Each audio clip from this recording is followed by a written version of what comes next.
Hi guys, ഇന്നലത്തെ ഗുജറാത്ത് ബാംഗ്ലൂർ കളിയുടെ റിവ്യൂയിലേക്ക് സ്വാഗതം. നിങ്ങൾ സബ്സ്ക്രൈബ് ചെയ്യാതെയാണ് കാണുന്നതെങ്കിൽ സബ്സ്ക്രൈബ് ചെയ്യുക, അഭിപ്രായങ്ങൾ കമൻറ്റ് ബോക്സിൽ രേഖപ്പെടുത്തുക. ഓക്കെ, നമുക്ക് വീഡിയോയിലേക്ക് കടക്കാം. ഇന്നലെ GTയുടെ ഹോം മാച്ചായിരുന്നു. നരേന്ദ്രമോദി സ്റ്റേഡിയം അഹമ്മദാബാദിൽ വെച്ചാണ് കളി നടന്നത്. ടോസ് കിട്ടിയ GT ബോളിംഗ് തിരഞ്ഞെടുത്തു. RCBയുടെ ഓപ്പണറായിരുന്ന സാൾട്ട് ഇന്നലെ അവൈലബിൾ അല്ലാത്തതുകൊണ്ട് ജേക്കബ് ബദലാണ് വിരാട് കോഹ്ലിയായിട്ട് ഓപ്പണിംഗ് ഇറങ്ങിയത്. കോഹ്ലിയുടെ രണ്ടാമത്തെ ഓവറിൽ ആ അടി കണ്ടപ്പോൾ വിചാരിച്ച് സ്കോർ 200-ന് മേലെ ഷുവറാണെന്ന്. റബാഡെ ആ ഓവറിൽ 5 4-ഉം ഒരു സിംഗിളും അടക്കം 21 റണ്ണാണ് അടിച്ചത്. കംപ്ലീറ്റ് ആയിട്ട് ഡോമിനൻസ് RCBക്ക് തന്നെയാണ് ഉണ്ടായിരുന്നത്. പക്ഷേ ആ ഡോമിനൻസ് മെയിൻറ്റെയിൻ ചെയ്ത് കൊണ്ടുപോകാൻ RCBക്ക് പറ്റിയില്ല. 5 റണ്ണുള്ളപ്പോൾ ജേക്കബ് ബദൽ പോയി, 28 റണ്ണുള്ളപ്പോൾ വിരാട് കോഹ്ലിയും പോയി. അടുത്ത് പട്ടീദാർ വന്നിട്ട് 19 റണ്ണ് എടുത്ത് പട്ടീദാറും ഔട്ടായി. പിന്നെ അടുത്ത് വന്നതാണ് ജിതേഷ്. ഇതിനു മുമ്പ് ഒരു പോഡ്കാസ്റ്റിൽ ഒരു ഡയലോഗ് അടിച്ചിട്ടുണ്ടായിരുന്നു. ടോപ്പ് ഓർഡർ ഫെയിലായ എനിക്കിറങ്ങി ഹീറോയ്ക്കായിട്ട് ഫിനിഷ് ചെയ്യണമെന്ന്. എന്നിട്ട് 3 ബോളിൽ 1 റണ്ണാണ് ജിതേഷ് അടിച്ചത്. പിന്നെ എല്ലാം പെട്ടെന്നായിരുന്നു. Tim David 9, Krunal 4. പിന്നെ ദേവദത്ത് പടിക്കൽ ഒന്ന് ട്രൈ ചെയ്തിട്ടുണ്ടായിരുന്നു, 40 അടിച്ചു, അപ്പോഴൗട്ടായി. അത് കഴിഞ്ഞിട്ട് ഷെപ്പേർഡ് 17, വെങ്കടേഷ് അയ്യർ ഇമ്പാക്റ്റായിട്ട് ഇറക്കി. ജേക്കബ് ബദലിന് കയറ്റിയിട്ട് വെങ്കടേഷ് അയ്യറിനെ ഇമ്പാക്റ്റായിട്ട് ഇറക്കി നോക്കി, 12 റണ്ണ്. പിന്നെ ഭുവനേശ്വർ 15. ഇത്രയും എല്ലാവരും കൂടെ ലാസ്റ്റ് വാലറ്റ് അടിച്ച് 155 എത്തിച്ചതുകൊണ്ട് അത്രയും സ്കോറ് കയറി. GTയുടെ ബോളിങ്ങിനെ കുറിച്ചാണ് പറയേണ്ടത്.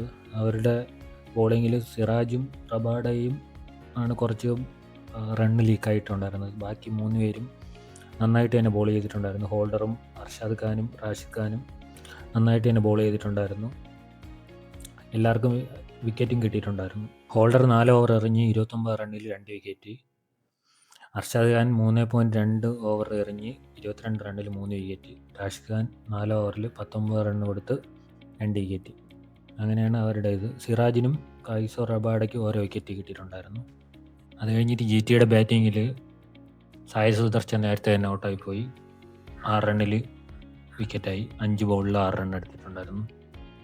അത് കഴിഞ്ഞിട്ട് Shubman Gill 18 ball 43, Buttler 19 ball 39, Washington Sundar 12 ball 12, Shahrukh Khan 8 ball 8, Tewatia 17 ball 27, Jason Holder 10 ball 12, Rashid Khan 6 ball 7. അങ്ങനെയാണ് അവരുടെ സ്കോറിങ്. അവർ ഒരു ഈസി ചേസിങ് 15.5 ഓവറിൽ അവർ ഈസി ചേസിങ് പോലെ എടുത്തിട്ടുണ്ടായിരുന്നു. RCBയുടെ ബോളിങ്ങിനെ കുറിച്ച് പറയുകയാണെങ്കിൽ ഭുവനേശ്വർ കുമാർ, റൊമേരോ, ഷെപ്പേർഡും നന്നായിട്ട് ബോൾ ചെയ്തിട്ടുണ്ടായിരുന്നു. ഭുവനേശ്വർ 4 ഓവറിൽ 28 റണ്ണ് കൊടുത്ത് 3 വിക്കറ്റ് എടുത്തു. ഷെപ്പേർഡ് 4 ഓവറിൽ 30 റണ്ണ് കൊടുത്ത് 2 വിക്കറ്റ് എടുത്തു. കഴിഞ്ഞ കളിയിൽ നല്ല ബോളിംഗ് ആയിരുന്ന ജോഷ് സിലൂട്ട് 4 ഓവറിൽ 56 റണ്ണാണ് കൊടുത്തത്. അതുപോലെ ശിവാജ് ശർമ്മ 3.5 ഓവറിൽ 44 റണ്ണ് എടുത്ത് 1 വിക്കറ്റാണ് എടുത്തത്. ബോളർമാരെ പറഞ്ഞിട്ട് കാര്യമില്ല. 155 ഡിഫെൻഡ് ചെയ്യുമെന്ന് പറഞ്ഞാൽ ഇപ്പോഴത്തെ IPL ടഫായിട്ടുള്ള കാര്യമാണ്. കാരണം നല്ല റണ്ണ് ഒഴുകുന്ന പിച്ച് ആണെങ്കിൽ ഈസി ആയിട്ട് അവർക്ക് ചേസ് ചെയ്തെടുക്കാവുന്നേ ഉള്ളൂ. കുറച്ചുകൂടെ ടോട്ടൽ കൂട്ടിയിരുന്നെങ്കിൽ കുറച്ചുകൂടെ ചാൻസ് ഉണ്ടായിരുന്നു ഡിഫെൻഡ് ചെയ്യാൻ. Man of the match performance Jason ഹോൾഡറാണ്. 4 ഓവർ 29 റണ്ണ് കൊടുത്ത് 2 വിക്കറ്റ്. അത് ക്രൂഷ്യലായിട്ടുള്ള 2 വിക്കറ്റ്. പിന്നെ ഒരു അടിപൊളി ഒരു ക്യാച്ച് എടുത്തിട്ടുണ്ടായിരുന്നു. അത് വിവാദമാവേണ്ടതാണെന്നാണ് തോന്നുന്നത്. കാരണം അത് തറയിൽ കുത്തിയെന്നാണ് RCB പറഞ്ഞുകൊണ്ടിരുന്നത്. RCB പ്ലെയേഴ്സും അതിനെക്കുറിച്ച് പറഞ്ഞു. കോഹ്ലിയൊക്കെ പ്രശ്നം ഉണ്ടാക്കിയിട്ടുണ്ടായിരുന്നു. പക്ഷേ അത് ക്യാച്ച് ഫിനിഷ് ചെയ്തതിന് ശേഷമാണ് അത് കുത്തിയത് കൊണ്ട് അമ്പയർ അതിന് വിക്കറ്റാണ് കൊടുത്തത്. അതുകൊണ്ട് അത് അങ്ങനെ ഒരു നല്ല ക്യാച്ച് എടുത്തു. പിന്നെ ബാറ്റിങ്ങിന് ഇറങ്ങിയിട്ട് സ്കോർ ചെയ്തിട്ടുണ്ടായിരുന്നു. ഗുജറാത്തിന് വേണ്ടി 10 ബോൾ 12 റണ്ണും എടുത്തിട്ടുണ്ടായിരുന്നു. അപ്പം man of the match Jason ഹോൾഡറിലാണ് കൊടുത്തത്. അപ്പോൾ ഗൈസ്, എന്തൊക്കെയാണ് നിങ്ങളുടെ അഭിപ്രായം ഈ മാച്ചിനെ കുറിച്ച്? RCB തിരിച്ചു വരുമോ അതോ അടുത്ത എല്ലാ കളികളും ഇതേപോലെ ആയിരിക്കുമോ? എങ്ങനെയാണ് നിങ്ങളുടെ അഭിപ്രായങ്ങൾ കമൻറ്റ് ചെയ്യുക. അതുപോലെ ഈ ചാനലിൽ നിന്ന് സബ്സ്ക്രൈബ് ചെയ്യുക. നമുക്ക് അടുത്ത കളിയിലേക്ക് വീണ്ടും കാണാം. ബൈ.